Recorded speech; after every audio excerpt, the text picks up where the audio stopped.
And how do you think the offense has maybe matured since the first game until now? Well, I think it's been a work in progress, to be honest with you. If you look at our offense right now, you're looking at 3 seniors with Alex, John Pereiro, and Ben McMahon. And you're looking at a lot of young faces that are out there right now. You have a freshman quarterback. You have a freshman and sophomore fullback. The offensive line is very young, sophomores and juniors mainly. And then you look at the wideout positions right now, and you got the same. I mean, Benny Mack is the only really upperclassman that we have right now. We have a lot of young faces that are sophomores or below that are playing, and the more experience they get in a game, the better off they're going to be. Alrighty. Kind of what is going to be like the mix of a pass run? I know you guys are a really run-oriented team. Really Alex McGrew kind of takes on his back, as we saw last week, scoring 3 touchdowns. Are we going to see more of a kind of a more balanced attack, or are we going to see more of a run to pass?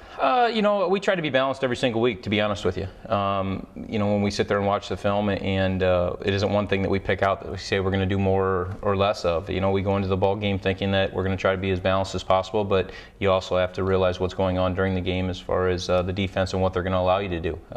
Teams are going to, try to gear up and stop Alex. That doesn't mean that Alex isn't still going to carry the ball.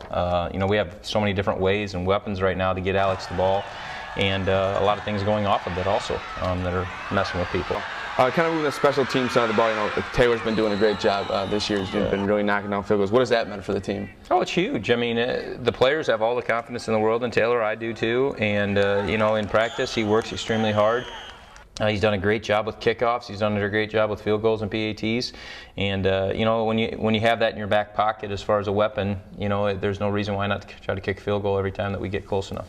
And kind of touching on, we know Alex is punting the ball, and he's got that kind of a peculiar kind of punt, that kind of punt and run and the lefty. What are the benefits of that?